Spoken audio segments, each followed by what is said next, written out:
Hello class, today we will read the geography lesson number 3rd. Lesson name है पृथ्वी की गतियाँ। बेटे आज हम भूगोल का लेसन नंबर 3rd की रीडिंग करेंगे। आपने इसको अच्छे से रीड करना, ठीक है।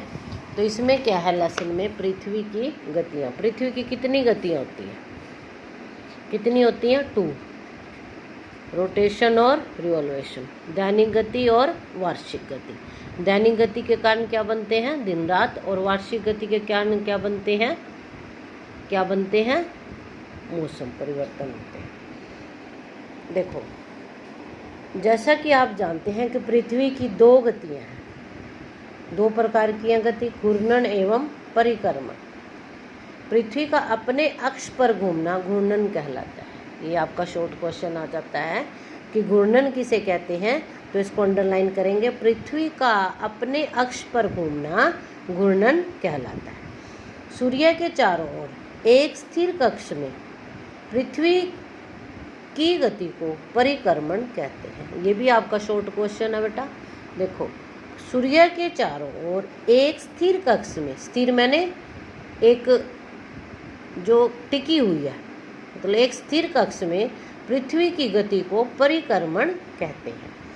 पृथ्वी का अक्ष एक काल्पनिक रेखा है। क्या है? एक काल्पनिक रेखा है जो इसके कक्षीय सतह से 66 × 1/2 का कोण बनाती है।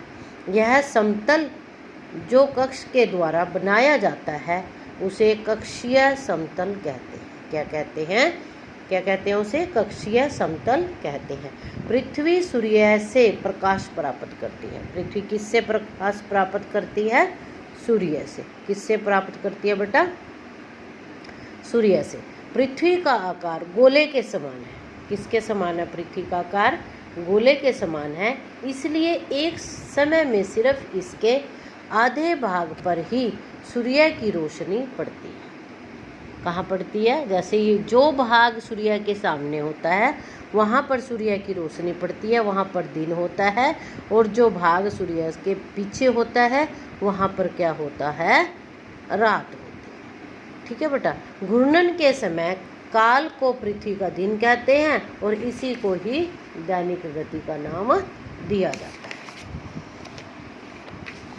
नेक्स्ट है, अगर पृथ्वी घूर्णन नहीं करे, मतलब घूमना मीन्स घूमना बंद कर दे या ना करे, तो क्या होगा? सूर्य के तरफ वाले पृथ्वी के भाग में हमेशा दिन रहेगा, जो कि अगर वो बंद कर देगी, मान लो एक ये चीज़ है, अगर हम इसको नहीं घुमाएंगे तो ये तो अपनी जगह पर एक जगह स्थिर खड़ी है ना, तो इसलिए जो भाग इधर है इसका तो इधर ही रहेगा और जो भाग इधर है तो इधर ही रहेगा। इसी प्रकार ये है कि पृथ्वी अगर सूर्य के चारों ओर घूमना बंद कर दे या घूर्णन करना बंद कर दे तो क्या होगा बेटा कि जो भाग सूर्य के सामने था वो भाग सूर्य के सामने ही रहेगा, वहाँ पर दिन ही रहेगा। और जो भाग सूर्य के बैक था या पीछे था वहाँ पर रात ही रहेगी। इसलिए इस तरह की अवस्था में जीवन संभव नहीं हो पाएगा, मतलब जीना संभव नहीं हो पाएगा। अगर हम लोग सोचे दिन चलता रहे, क्या हम जी पाएंगे? ऐसा कुछ नहीं है। दिन के बाद रात का आना भी जरूरी होता है। पृथ्वी की दूसरी गति जो सूर्य के चारों ओर कक्ष में होती है, दूसरी गति होती है वो जो सूर्य के चारों ओर कक्ष में होती है, उसे परिक्रमण कहा जाता है। क्या कहा जाता है? उसे परिक्रमण कहा जाता है। पृथ्वी एक वर्ष मीन्स 365 × 1/4 दिन में सूर्य का एक चक्कर पूरा करती है। कितने दिन में? 365 सही 1/4 दिन में सूर्य का जो एक चक्कर है वो पूरा करती है। पृथ्वी कितने दिन में? ये शॉर्ट क्वेश्चन आपका। पृथ्वी एक वर्ष या 365 दिन में सूर्य का एक चक्कर पूरा करती है। हम लोग एक वर्ष 365 दिन का मानते हैं तथा सुविधा के लिए 6 घंटे को इसमें नहीं जोड़ते हैं, मतलब एक हम राउंड फिगर में ले लेते हैं 365 दिन का, और जो लीप ईयर होता है वो 366 डे का हम मान लेते हैं। 4 वर्षों में प्रत्येक वर्ष के बचे हुए 6 घंटे मिलाकर एक दिन यानी 24 घंटे के बराबर हो जाता है। जो 4 वर्षों में 1 घंटा मिल जाता है हमें, 6 घंटे मिल जाते हैं ना एक वर्ष में, तो वो टोटल कितने बन जाते हैं हम बेटा 24। तो 4 वर्ष के बाद जो हमारा साल आता है वो कितने का हो जाता है 366 का। इसलिए वहाँ पर क्या उसमें फरवरी में कितने दिन हो जाते हैं 28 दिन, इसलिए उसे हम क्या बोल देते हैं लीप का साल बोल दिया जाता है। ध्यान दीजिए कि पृथ्वी पूरे कक्ष में एक ही दिशा में झुकी हुई है। सामान्यतः एक वर्ष को गर्मी, सर्दी, बसंत एवं शरद ऋतुओं में बांटा जाता है। ऋतुओं में परिवर्तन सूर्य के चारों ओर पृथ्वी की स्थिति में परिवर्तन के कारण होता है। ऋतुओं में परिवर्तन कैसे होता है बेटा, जब पृथ्वी सूर्य की चारों ओर घूमती है तो जैसे जैसे उसकी स्थिति घूमती चली जाती है और जैसे जैसे सूर्य के सामने ऐसे आता चला जाता है, ये देखो, तो इसी से ही ऋतुओं में ये सूर्य है। अब जैसे ये पृथ्वी है ये घूम रही है, तो जो जो भाग इसके आगे है या साइड में होता चला जाता है तो वो क्या हो जाता है ऋतुओं में परिवर्तन भी इसी कारण हो जाता है, पृथ्वी के घूमने के कारण सूर्य के चारों। अब आप देखेंगे कि 21 जून को उत्तरी गोलार्ध सूर्य की तरफ झुका है। क्या है कि जो उत्तरी गोलार्ध होता है वो सूर्य की तरफ झुका होता है। 21 जून ये जो होता है देखो, ये सूर्य की तरफ जो है ये झुका होता है। ठीक है बेटा, ये देखो 21 जून है, ये गोलार्ध जो है इसका ये सूर्य की तरफ झुका होता है। सूर्य की किरणें कर्क रेखा पर सीधी पड़ती हैं। इसके परिणाम स्वरूप इन क्षेत्रों में ऊष्मा अधिक होती है। मतलब कहने का मतलब है कि जिन क्षेत्रों में या जहाँ पर भी सूर्य की किरणें सीधी पड़ेंगी, बिल्कुल स्ट्रेट सीधी सिर के ऊपर, कहते थे कि 12 बजे हैं, 12 बजेगा ना तो जो सूर्य होता है वो बिल्कुल सिर के ऊपर चला जाता है, तो वहाँ पर क्या होता है बहुत ज़्यादा ऊष्मा गिरती है पृथ्वी पर और उस टाइम बहुत ज़्यादा गर्मी होती है। जैसे जैसे पृथ्वी की घूमने की गति ऐसे होती जाती है और जो सूर्य है वो मतलब घूमने के कारण पृथ्वी के उसकी स्थिति में चेंज आ जाता है, तो वो हटती ऐसे शाम के समय जो किरणें होती हैं वो तिरछी पड़ जाती हैं। इसलिए सुबह और शाम को इतनी गर्मी नहीं होती जितनी दोपहर को होती है। क्यों? क्योंकि दोपहर को जो है वो सूर्य की किरणें कहाँ पर कर्क रेखा पर सीधी पड़ती हैं। इसके परिणाम स्वरूप क्या होता है वहाँ पर ऊष्मा अधिक होती है।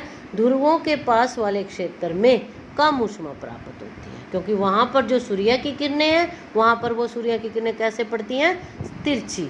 जैसे सूर्य की किरणें तिरछी पड़ेंगी तो वहाँ ऑटोमेटिकली क्या होगा गर्मी कम होगी, ऊष्मा कम होगी। ठीक है बेटा, इसलिए 21 जून को इन क्षेत्रों में सबसे लंबा दिन तथा सबसे छोटी रातें होती हैं। पृथ्वी की इस अवस्था को उत्तर अवनात कहते हैं। क्या कहते हैं? उत्तर अवनात आयनत कहते हैं।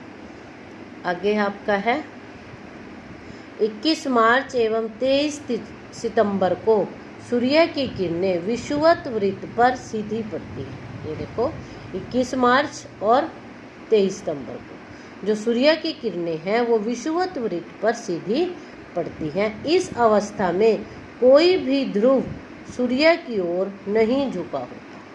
क्या नहीं होता बेटा? कोई भी ध्रुव 21 मार्च को और 23 सितंबर को कोई भी ध्रुव, ये देखो ये 23 सितंबर है यहाँ पर और ये 21 मार्च है, तो इसमें कोई भी ध्रुव जो होता है वो सूर्य की तरफ नहीं झुका होता। 21 मार्च की जो है इस अवस्था में क्या होगा कोई भी ध्रुव सूर्य की तरफ नहीं झुका होता, इसलिए पूरी पृथ्वी पर रात एवं दिन बराबर होते हैं। समझ आया? रात और दिन, डे और नाइट कब बराबर होते हैं बेटा? कब होते हैं? 21 मार्च और 23 सितंबर को। दिन रात कब बराबर होते हैं ये आज मैं आपको शॉर्ट क्वेश्चन नहीं कराऊंगी और मैं देखूंगी कि आपने कितना इनमें से शॉर्ट क्वेश्चन फाइंड आउट किए हैं। कल मैंने आपकी कॉपी चेक करनी है और इसकी मैंने पिक मंगवानी है आपसे कि आपने क्या किया इसमें। तो 21 मार्च को और 23 सितंबर को दिन रात कब बराबर होते हैं? 21 मार्च और 23 सितंबर को। इसे विषुव भी कहा जाता है। क्या कहा जाता है इसको? विषुव। 23 सितंबर को उत्तरी गोलार्ध में शरद ऋतु होती है, शरद ऋतु होती है, जबकि दक्षिणी गोलार्ध में बसंत ऋतु होती है। 21 मार्च को स्थिति इसके विपरीत होती है, जब उत्तरी गोलार्ध में बसंत ऋतु तथा दक्षिणी गोलार्ध में शरद ऋतु होती है। इस प्रकार स्पष्ट है कि पृथ्वी के घूर्णन एवं परिक्रमण के कारण दिन एवं रात तथा ऋतुओं में परिवर्तन होता है। सारा लेसन जो है पृथ्वी की गतियों पर ही निर्धारित है। क्यों? क्योंकि देखो, पृथ्वी के घूर्णन एवं परिक्रमण के कारण, पृथ्वी के घूर्णन एवं परिक्रमण के कारण ही दिन एवं रात तथा ऋतुओं में परिवर्तन होता है। ठीक है बेटा, ये लेसन आपका आज कंप्लीट हो गया है। तो आपने इस लेसन में से 10 शॉर्ट क्वेश्चन फाइंड आउट करके अपनी नोटबुक पर राइट करने हैं, और मैंने कल 5 बजे आप लोग मुझे अपनी नोटबुक का पेज की पिक सेंड करेंगे। मैं देखती हूँ कि किस किस बच्चे ने ये काम किया है। बेटे अलर्ट हो जाओ, नेक्स्ट मंथ में भी आपके एग्ज़ाम होंगे। Okay, is that clear? Thank you.